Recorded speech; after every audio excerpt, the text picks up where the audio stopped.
The scent of peaches and cinnamon filled my kitchen as I pulled the cobbler from the oven, my hands trembling slightly despite my best efforts to stay calm. After 30 years of performing open-heart surgeries, you'd think meeting my future daughter-in-law wouldn't rattle my nerves. Yet here I was, a retired surgeon turned hospital administrator, fighting the urge to check my reflection in the microwave door for the 100th time. My name is Lila, and this was the moment everything started to unravel, though I didn't know it then. The doorbell chimed, and I heard Ethan's familiar voice mixing with a woman's laugh outside. I smoothed down my apron and took a deep breath. This was just dinner, I told myself, just meeting the woman who'd captured my son's heart after only 6 months of dating.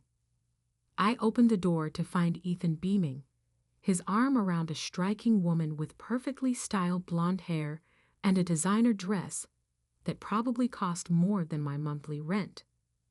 "Mom, this is Marissa," he said, practically glowing with pride.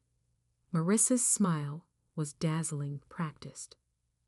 "Dr. Foster, it's wonderful to finally meet you."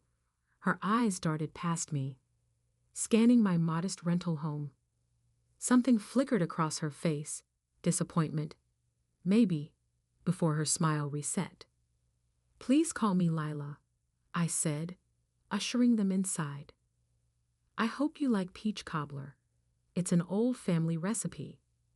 "Oh, how quaint," Marissa said, her tone making the words sound like anything but a compliment. "I usually avoid sugar, but I'm sure I can make an exception." As I led them to the living room, I caught Marissa examining the family photos on my walls. "These must be from before the divorce," she asked innocently. "Ethan mentioned you used to have quite a lovely house in Beverly Hills." My son shifted uncomfortably. "Marissa, it's fine," I said, though something in my chest tightened. "Yes, we downsized after the divorce, but this place suits me just fine." Of course, Marissa smiled, that perfect smile again.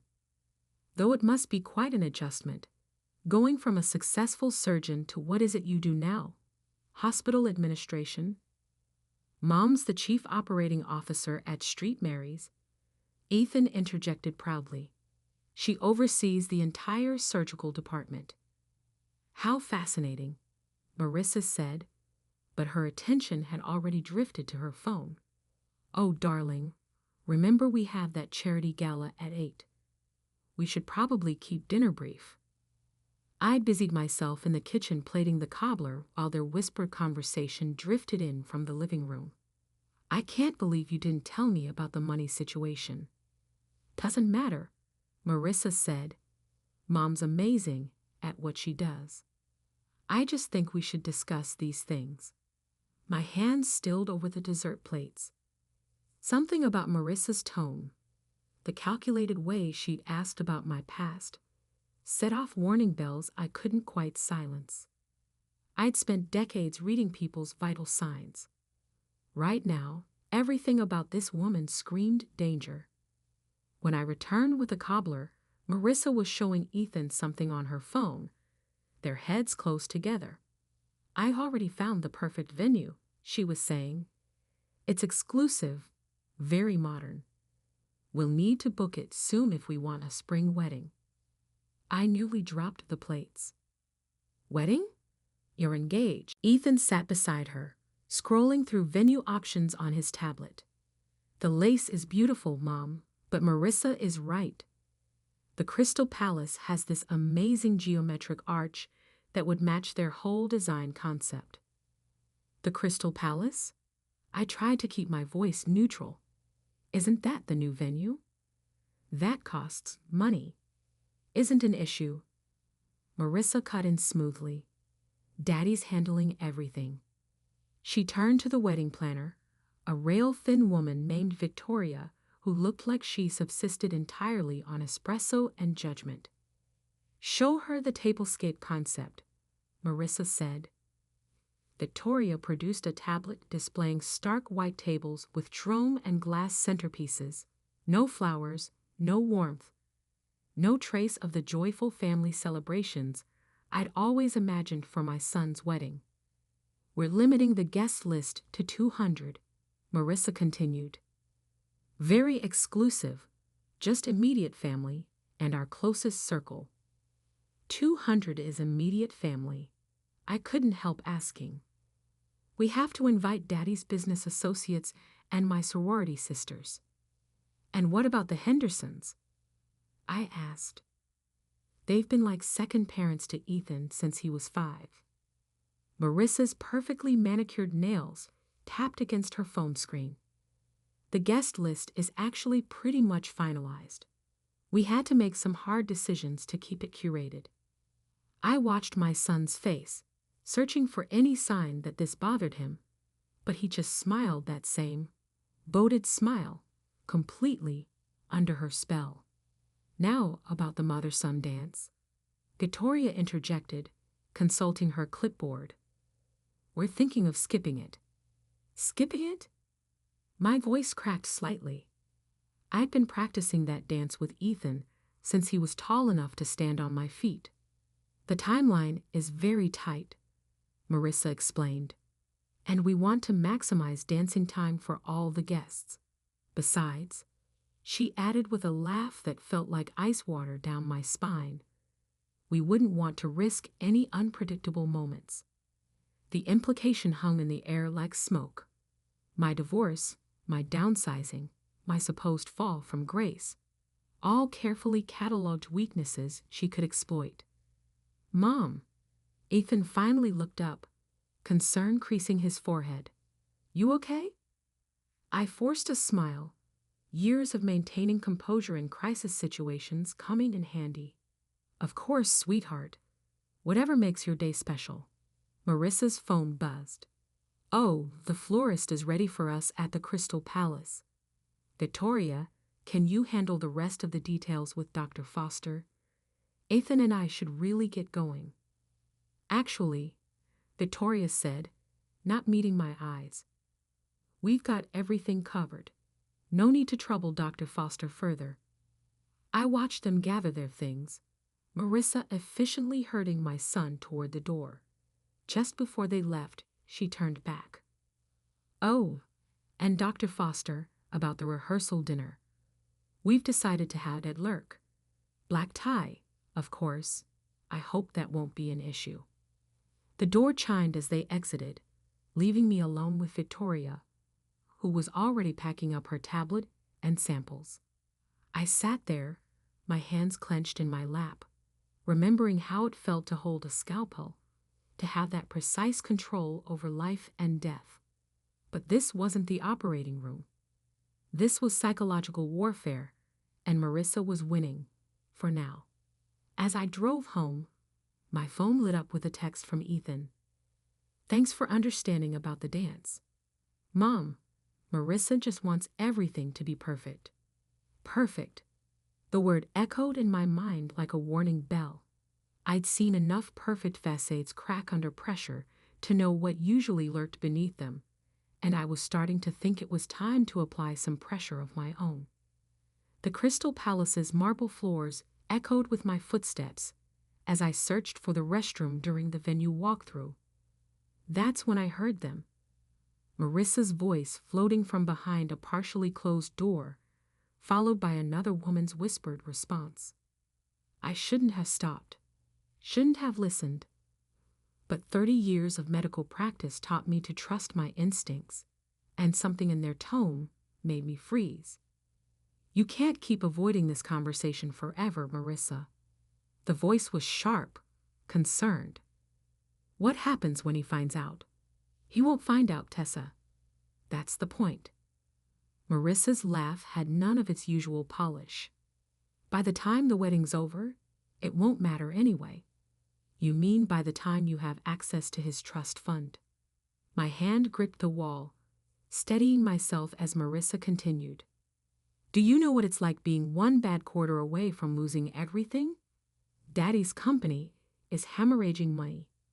Once this wedding happens, Ethan's family money becomes our safety net. But you don't love him. It wasn't a question. Love doesn't pay bills, Tess. Besides, he's nice, safe. The kind of guy who'll never question why his wife needs another credit card. And his mother? The doctor? A scoff. Please, she's living in a rental after her divorce. She's hardly the society powerhouse she used to be. A few more subtle hints about her situation and Ethan will distance himself. Naturally, men always choose their wives over their mothers. My chest tightened, the familiar pressure of an impending storm. I'd felt it before. Surgery's gone wrong. My ex-husband's confession of infidelity. Every major catastrophe in my life. What about the prenup? His family's lawyer mentioned it. Already handled. I convinced Ethan it would hurt my feelings, make it seem like he doesn't trust me. He's talking to the lawyer tomorrow about dropping it. The sound of heels clicking on marble sent me ducking behind a massive floral arrangement. Marissa and a redhead, Tessa, emerged, adjusting their designer dresses. Just promise me you know what you're doing, Tessa said, touching Marissa's arm. Playing with people's hearts has a way of backfiring. Trust me. Marissa smiled, all teeth and determination. In 6 months, I'll be Mrs. Ethan Foster, with access to generations of old money. His mother will be a distant memory, and everyone wins, except Ethan. He gets a trophy wife who knows how to navigate his social circle better than some public school teacher who shops at Target. They disappeared around the corner, their laughter fading like smoke. I stood there, surrounded by overpriced flowers and crystalline chandeliers, feeling the weight of every decision that had led to this moment. My phone buzzed. A text from Ethan. Where are you, Mom? Marissa wants to show you the ballroom setup. I stared at his message, remembering the little boy who used to crawl into my bed during thunderstorms, who trusted me to keep him safe from everything scary in the world. Now here I was, holding the lightning that could destroy his happiness. But was it really happiness? Or just another surgery gone wrong that I needed to fix? Making my way to the ballroom, I pulled up my browser and typed Marissa Caldwell background check. Then, after a moment's hesitation, Charles Caldwell Company, financial troubles. Sorry, got turned around, I announced, pushing through the ornate doors. This place is quite something. Marissa beamed, her arm linked through Ethan's. Isn't it perfect? Just like a fairy tale. I smiled back, channeling every poker face I'd ever worn in the operating room. Yes, quite the story we're creating here. Because that's what it was, a story. And like any good surgeon, I knew sometimes you had to break things to heal them properly. I just hoped my son would forgive me for the fractures to come. The background check results sat heavy in my laptop like a tumor I'd just discovered on a scan. 3 failed businesses, 2 bankruptcies, a string of wealthy fiancés who mysteriously backed out of engagements. The Caldwell family fortune was a house of cards, and Marissa was desperately searching for a safety net. My son was that net. I closed the laptop as the hospital cafeteria chair across from me scraped against the floor. Hank dropped into it, sliding a coffee my way. After 30 years of friendship and countless surgeries together, he could read my face like a medical chart. You look like you did before the Jensen transplant, he said, stirring his coffee. The one where we found the hidden clot. Marissa is using him, Hank. I have proof. He leaned back, his surgical precision evident, even in the way he chose his words. And you're sure this isn't about feeling replaced? I heard her admit it. She's after his trust fund. Her father's company is failing, and she. My voice caught as a group of residents walked past. She doesn't love him. Have you told him? The coffee burned my throat. How can I? You know Ethan. He'd never believe she could be so calculating. He'd think I was trying to sabotage his happiness because I'm lonely or bitter about my divorce. Are you? Hank held up his hands, just playing devil's advocate, like we used to do before difficult procedures. Remember, consider all angles before making the first cut. My phone buzzed. Another text from Ethan. Hey, Mom. Marissa suggested we move the rehearsal dinner to the yacht club. Hope that works for you. The yacht club, where membership cost more than my annual salary. Where I'd once been a member before the divorce stripped away the veneer of wealth that Marissa so desperately craved. She's isolating him, I said, showing Hank the text. Every event, every decision, it's all designed to emphasize the gap between his world and mine, between who I used to be and who I am now. And who are you now? Hank asked. The question hit like a defibrillator shock. I'm his mother. I'm supposed to protect him. From what? Making his own mistakes. From being used. Several heads turned our way, and I lowered my voice. You didn't hear her, Hank. The way she talked about him, like he was just a convenient ATM with a pulse. Hank's expression softened. Remember Tommy Chin? The patient who refused to believe his heart was failing until he collapsed in his daughter's wedding. What's her point? Sometimes people have to hit rock bottom before they'll see the truth, even when that truth is killing them. My pager buzzed. A board meeting in 10 minutes. As I gathered my things, Hank caught my arm. Whatever you're planning, be careful. Sometimes trying to prevent a crash causes one instead. I thought about his words all through the meeting, barely registering the budget discussions and staffing reports. My phone lit up with another message, this time from an unknown number. Dr. Foster, this is Tessa Green. We need to talk about Marissa. Can we meet? My heart raced. Marissa's friend from the Crystal Palace, the one who'd questioned her motives. This could be the evidence I needed, the smoking gun that would open Ethan's eyes. Or it could be a trap. I stared at the message until the screen went dark, reflecting my tired face. In surgery, there was always a clear protocol, a right way to proceed. But this was like operating blindfolded, never knowing if the next cut would save the patient or sever an artery.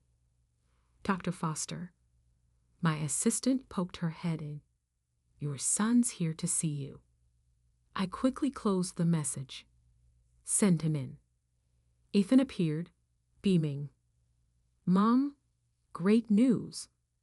Marissa's father is insisting on paying for your yacht club membership as a wedding gift.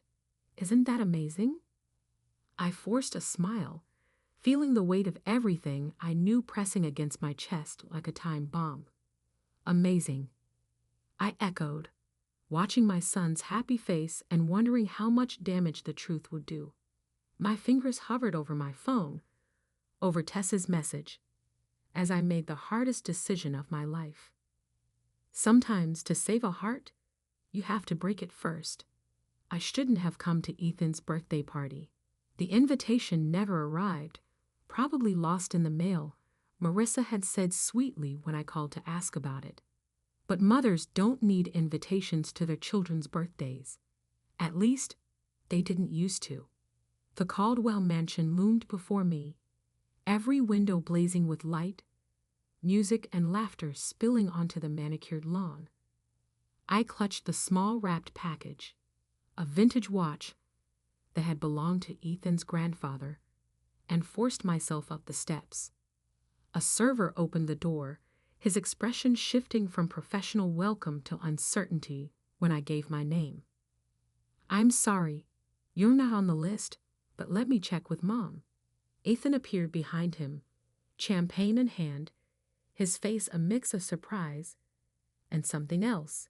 Embarrassment. What are you doing here? Happy birthday, sweetheart. I held out the package like a peace offering. I thought, since we couldn't do our usual dinner. Right. Yeah, of course. He glanced over his shoulder, then quickly ushered me inside. Marissa just organized this last-minute thing. The foyer opened into a sea of designer dresses and tailored suits, young professionals with perfect hair and practiced laughs, all holding crystal flutes of champagne. No one I recognized. No one from our old life, our real life. Dr. Foster. Marissa's voice cut through the crowd. She glided over, elegant in a black dress that probably cost more than my monthly rent. What a surprise! We thought you'd be too busy with hospital work to join us. I never miss my son's birthday. Of course not. Her smile didn't reach her eyes. Ethan, darling, your father's business partner wants to discuss the trust fund arrangements. Mom, will you be okay for a minute? Ethan asked, already being pulled away. I nodded, watching him disappear into the crowd. A server offered me champagne, and I took it, needing something to do with my hands. I can't believe she showed up. A whispered voice came from behind a massive floral arrangement. I recognized it as Tessa's. Sha, not so loud, Marissa replied. This is actually perfect. When she sees how well Ethan fits into our world, maybe she'll finally get the hint and back off. You really think she'll just disappear? She won't have a choice once we're married. All those cute little family traditions will have to go. No more Sunday dinners. No more holiday cooking sessions. Ethan needs to focus on networking, not playing house with mommy. And the trust fund discussions already handled. The papers are being drawn up to add me as a co-trustee, just in case anything happens to Ethan. You know, my champagne glass trembled. I set it down before it could shatter. Dr. Foster. A young woman touched my arm. Dark-haired, wearing a simple blue dress that stood out among the designer labels. I work with Ethan at the foundation. He talks about you all the time. Does he? My voice sounded distant to my own ears. Are you okay? You look pale. I just need some air. I pushed through the crowd toward the terrace, but Marissa's voice followed me. Oh good, she's leaving. Honestly, it's embarrassing. She doesn't even try to fit in anymore. The night air hit my face like a slap. I gripped the stone balustrade, trying to steady myself. Behind me, the party continued. My son's birthday celebration that I hadn't been invited to, where his fiancée was plotting to erase me from his life. Dr. Foster. It was Zoe again, holding out my forgotten gift. You dropped this. I stared at the carefully wrapped package, remembering how Ethan's eyes used to light up at presents, how he'd saved the paper, how he'd hugged me so tight I could feel his heartbeat. Would you give this to him? I asked. Tell him I had an emergency at the hospital. Are you sure? He'd want you to stay. Would he? I looked back through the windows at my son, laughing with Marissa's friends, fitting perfectly into her world. I'm not so sure anymore. I drove home in silence, my surgeon's hands steady on the wheel, even as my world spun out of control. I had a decision to make. Let Marissa win, watch my son disappear into her carefully constructed fantasy, or fight back, knowing I might lose him anyway. My phone lit up with Tessa's message again. We need to talk about Marissa. This time I replied, when and where? The knock on my door came at exactly 9:00 a.m., precise as a scalpel cut. I'd been expecting it since my meeting with Tessa yesterday. where she'd revealed the full extent of Marissa's plans: the trust fund manipulation, the prenup sabotage, the carefully orchestrated isolation of my son. I opened the door to find Marissa, immaculate in a cream-colored suit, holding a leather briefcase that probably cost more than my car. "Dr. Foster," she said, stepping past me without waiting for an invitation. "We need to discuss the wedding, or more specifically, your role in it." My phone sat on the coffee table, its voice recorder already running. A trick I'd learned from years of medical liability concerns. Always document the important conversations. "Would you like some coffee?" I asked, playing for time. "Let's not pretend this is a social call." She opened her briefcase, removing a thick envelope. "I have a proposition that will benefit everyone." "Everyone meaning you?" Her smile tightened. "Inside this envelope is a cashier's check for $500,000. It's yours in exchange for missing the wedding. Take a trip, visit friends. I don't care. Just be anywhere but there." The envelope landed on my coffee table with a soft thud. "You're trying to buy me off." "I'm trying to spare everyone the embarrassment of your situation." She gestured vaguely at my modest living room. "Ethan's moving up in the world. He doesn't need constant reminders of where he came from." "Where he came from?" My voice shook. "I raised him alone after his father left. I worked 80-hour weeks to put him through college." Yes, you are a wonderful mother," she waved dismissively. "But it's time to let go. Let him evolve beyond Sunday dinners and hometown nostalgia into someone worthy of his trust fund, someone who understands that success requires cutting dead weight." "Is that what I am?" "Dead weight? You're a liability." She leaned forward, dropping the polite facade. "Do you think my friends want to socialize with someone who lives in a rental, who works in administration after failing as a surgeon?" "I didn't fail. You lost everything in the divorce: your house, your status, your place in society. And now you're trying to drag Ethan down with you." My hands clenched. "You don't know anything about my son. I know he's too nice to tell you the truth, that your constant presence, your little family traditions, they're holding him back. This check," she tapped the envelope, "consider it severance pay. Get out. Think carefully, Dr. Foster. Fight me on this, and I'll make sure Ethan sees you for what you really are: a bitter, jealous woman who can't accept that her son has outgrown her." "You're threatening me." "I'm offering you a dignified exit. Take it, or I'll make sure every society page in town knows about your fall from grace. How you lost your surgical career after that patient died. That's a lie. Truth is irrelevant. Perception is everything." She stood, smoothing her perfect suit. "You have 24 hours to decide. After that, the offer expires, and I stop playing nice." She walked to the door, then paused. "Oh, and that lovely girl from the party, Zoe. I've already arranged her transfer to another department. Can't have any sympathetic allies around." The door closed behind her with a soft click. I sat there, staring at the envelope, feeling the walls close in. Everything I'd gathered: the background checks, Tessa's revelations, the recorded conversations, suddenly felt meaningless against Marissa's ruthless determination. My phone buzzed. A text from Ethan.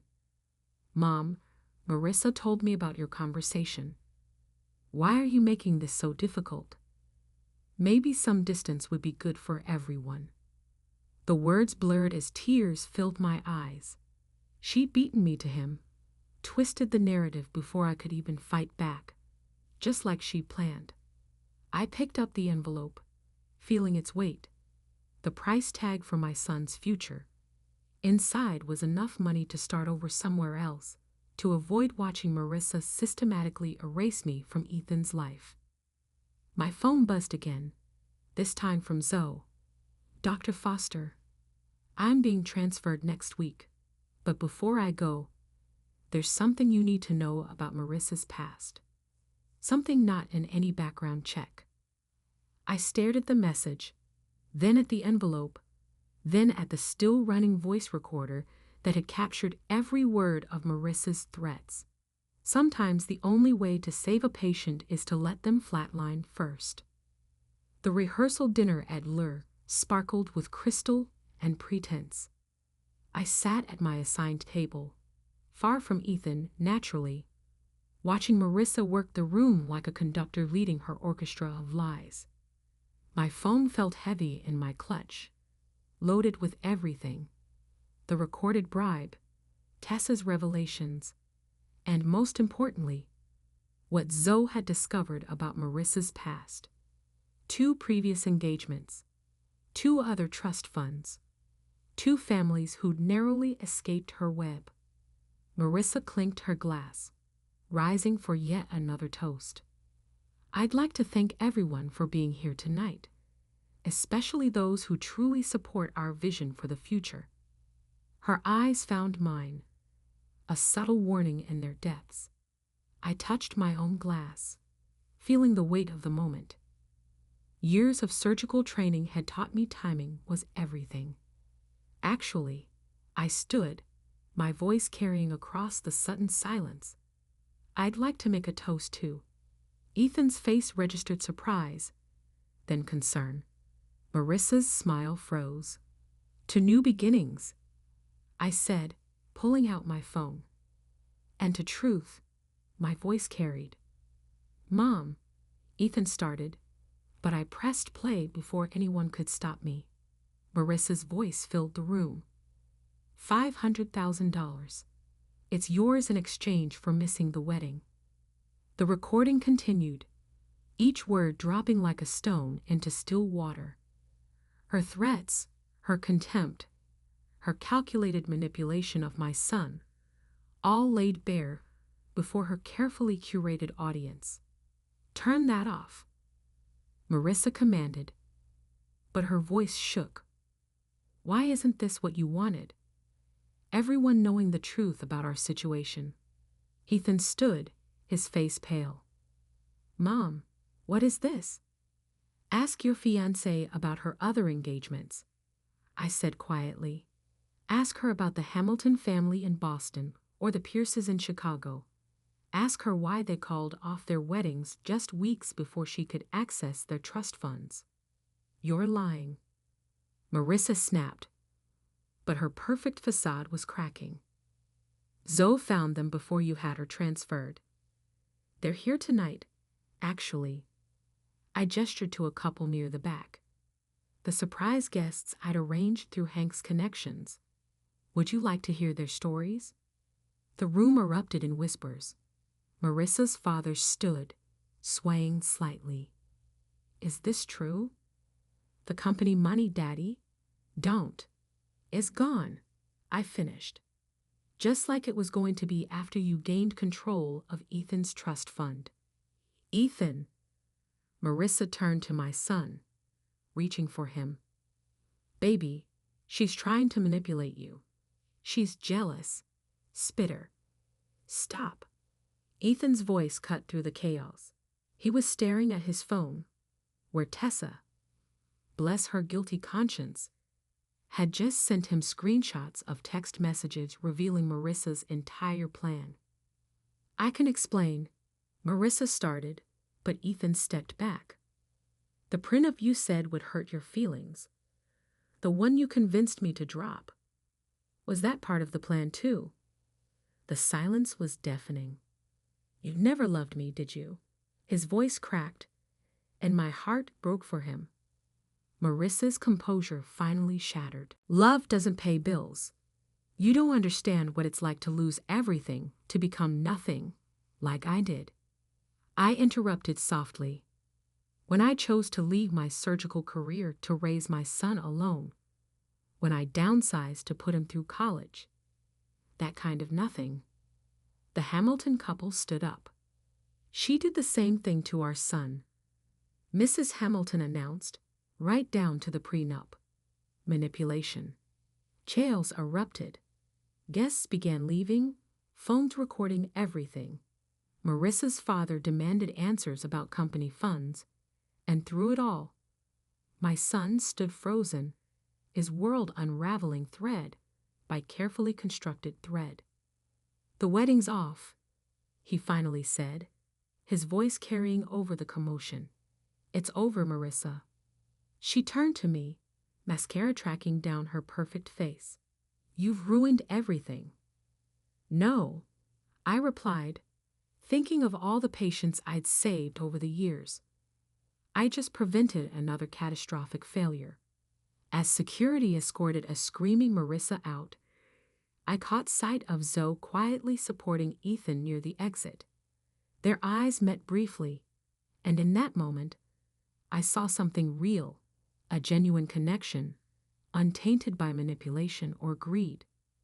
Sometimes healing requires cutting away the disease to save the heart, and my son's heart, though wounded, would heal stronger than before. 6 months after the rehearsal dinner that never became a wedding, I found myself back in my kitchen, making Sunday dinner. The familiar rhythm of chopping vegetables and measuring spices felt like coming home after a long surgery, comfortable. The doorbell rang just as I was sliding lasagna into the oven. Through the window, I could see Ethan's car in the driveway, and beside it, Zoe's modest sedan. They'd been spending more time together since the aftermath. First as friends, then as something more. "Mom," Ethan called out, using his key for the first time since the Marissa debacle. "We brought wine and, something else you should see." They entered the kitchen, though carrying a bottle of my favorite red, Ethan holding what looked like a letter. My heart skipped. I recognized the expensive stationery. "Marissa sent this to my office," he said quietly. "Asked me to make sure you read it." I wiped my hands on my apron, taking the envelope. "Have you?" I shook my head. "It's addressed to you. Besides, I've had enough Marissa revelations for one lifetime."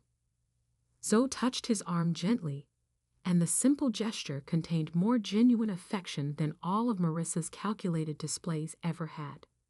"We'll open the wine," she said, leading him to the living room. I unfolded the letter, noting the slight tremor in the usually perfect handwriting. "Dr. Foster, Daddy lost everything, the company, the house, our reputation. Turns out I learned my skills at manipulation from the master. He'd been running a Ponzi scheme for years. Everything I thought I was protecting never really existed. I'm writing this from a studio apartment in Phoenix, working as a junior account manager. Real work for the first time in my life. It's humbling. I won't ask for forgiveness. What I did to Ethan, to you, to those other families, it's unforgivable. But I want you to know that you were right about everything, about what really matters. I saw mother and daughter having coffee next door yesterday. They were laughing over some shared joke, and I realized I'd never had that. Never valued it. I was so busy chasing status that I missed the real wealth right in front of me.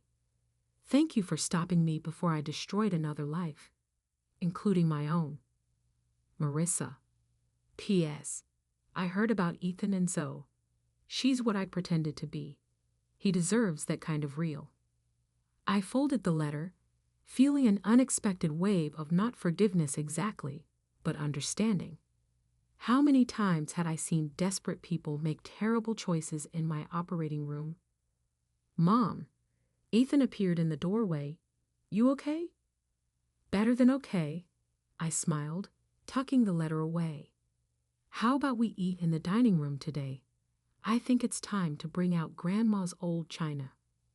Later, as we sat around my modest dining table, Ethan laughing at one of Zoe's hospital stories, Hank dropping by with his famous garlic bread, wine flowing freely. I realized something profound. Marissa had been right about one thing: perception isn't reality. But she'd been looking through the wrong end of the telescope. Real wealth wasn't in trust funds or social status. It was here, in Sunday dinners and genuine laughter, in the messy, imperfect connections that no amount of money could buy. "I've been thinking," I said during a lull in conversation, "about taking that trip to Italy I always talked about. Maybe in the spring." "Really?" Ethan's eyes lit up. "What brought this on?" I looked around my small dining room at the faces of people who loved me for who I was, not what I represented. Let's just say I finally understand the difference between what we have and what we own. Zoe raised her glass. "To new adventures. To real wealth." I corrected, thinking of Marissa in her Phoenix apartment, finally learning the same lesson. As we clinked glasses, I caught sight of my reflection in the window. Not a fallen society doctor, not a bitter divorcee, but simply a woman who'd chosen truth over pretense, love over status, and found herself richer for it. Sometimes the best revenge isn't destruction, but reconstruction, building something genuine from the ashes of what was fake. And sometimes healing comes in unexpected ways for unexpected people.